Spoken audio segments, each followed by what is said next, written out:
P-R-I-V-A-T-E. Private Elvis. And now a bit of dirt digging into the life of the king himself with Private Elvis, a new documentary which covers Elvis's days as a GI and sets out to prove that he really did fight for his country, something I've spent many a sleepless night worrying about. You think your life is all your own, and then you realize you were wrong. With unseen footage of Elvis relaxing at friend Eddie Fadal's home, interviews with fellow GIs and shots of the king on manoeuvres in zero weather conditions, this is rather a unique program. It's hard to be an unseen hero, gonna do his job, and this G.I. Joe. P-R-I-V-A-T-E. Private Elvis. What about the music, I hear you cry? Well, we dragged in the man they say sounds more like Elvis than Elvis himself, Johnny Earl. You're actually a musician, but you seem to have made a lot of your fame and fortune by one way or another in association, or being associated to Elvis Presley. How come? Well, I was very, very fortunate to actually perform with Elvis's original band and actually to be the first guy to be on stage and do a European tour since Elvis did back in 1961, which was the actual time Elvis really was 1 year after he left the army. Now, how did you end up working with Elvis's band if they hadn't worked with anyone since Elvis? Well, they've recorded with a lot of people, Ringo Starr, they've recorded with a lot of people, but I was the only guy to get them all together and be back on stage again, like I said, since Elvis back in 1961. We sent them over a tape, and they realized I wasn't an impersonator. There's only one Elvis, and it's not me. I do a tribute, and that's why the fans enjoy the tribute that I do. There's too many guys that go out there that go, "Are you lonesome?" Which is, enough's enough, you see. And that's why the songs that I've written for this soundtrack, songs that could have been Elvis's in GI Blues that were outtakes, done as Elvis would have done them. I've got to go. Oh, oh, oh, oh. Oh, we both know why. Boy, hey, goodbye. Too many watery eyes. What's so interesting about those years, the sort of Elvis war years, in your opinion?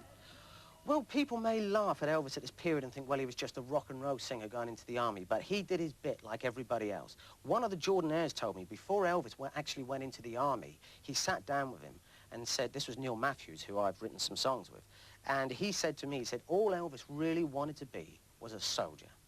He said he just did not want this rock and roll crown and going in the army. He wanted to be a normal soldier like the rest of the guys, and that's why this video is so special. You see clips of Elvis that have never been released before.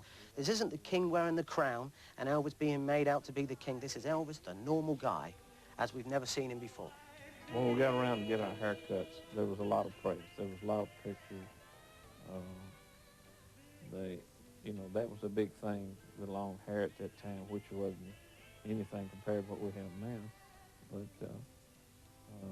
there was a lot of people to see Elvis get all of his hair cut out. And they cut his hair just as short as they did mine, you know. And it looked funny on me as well as it did on Elvis. Do you think fans will be disappointed that it's not Elvis on the soundtrack, then? Well, there's been other videos out before of people who are singing sort of Elvis songs, and they're happy with that. But I mean, maybe, I don't know, maybe it's something to do with Gracelands in America. They don't give permission all the time for a lot of Elvis songs to go out in places. So we went ahead with the video, and I wrote the songs. And I can tell you now, not only the Elvis fans, but the normal fans, if they were to hear these songs, and RCA was to say these were Elvis outtakes, which nobody heard, they would believe it. Private Elvis. He was drafted for a war at sea. Private Elvis. To a sergeant in the U.S. Army. P-R-I-V-A-T-E. Private Elvis.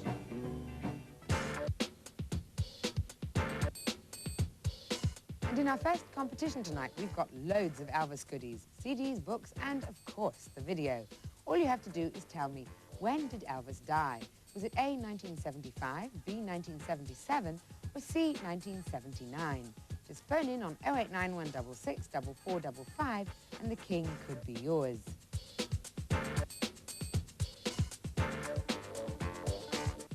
In last week's competitions, John Voight starred with Dustin Hoffman in Midnight Cowboy. So these winners get copies of Accidental Hero and Gina Davis, A League of Their Own. Wacko! You know what I mean? Wacko! Mom! It's my father!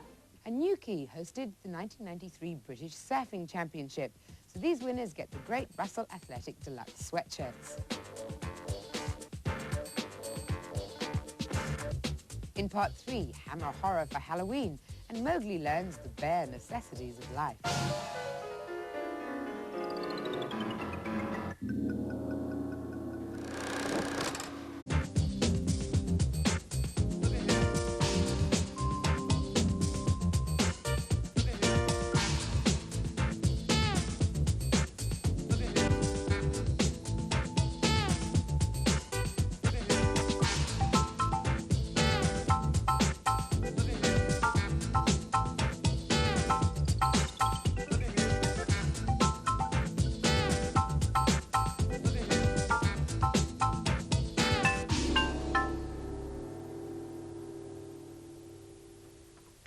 Coming up next on Nighttime, the ITN News headlines. And then Stephen King brings you to the brink of terror in his world of horror. Yes, this is Nighttime. Stay with us if you've the courage for Master of the Macabre, Stephen King and his world of horror. That's in a minute. First, the ITN News headlines.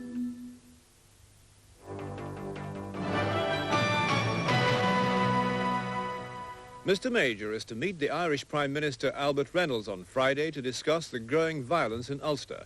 In the Commons, the Prime Minister said the bombers who killed 9 people in the Shankill fish shop would be caught.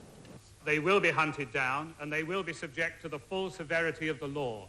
And that applies equally both to those responsible for the outrage in the Shankill Road and those responsible for the murders in West Belfast just a few hours ago.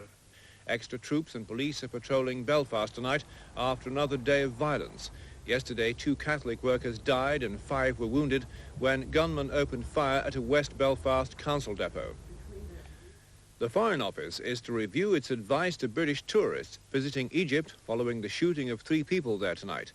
The 3, an American, an Australian and a Syrian, were killed when a gunman opened fire in the coffee shop of a luxury hotel in Cairo. Here, the Transport Secretary John McGregor appears to have staved off a Tory backbench revolt over rail privatisation by indicating BR will be treated sympathetically if it wants to bid for the new franchises. Outside the Commons, there was a mass protest against the split-up of the network. Opponents say it will mean a worse service and higher fares. I'll be back at 5:30 with the morning news.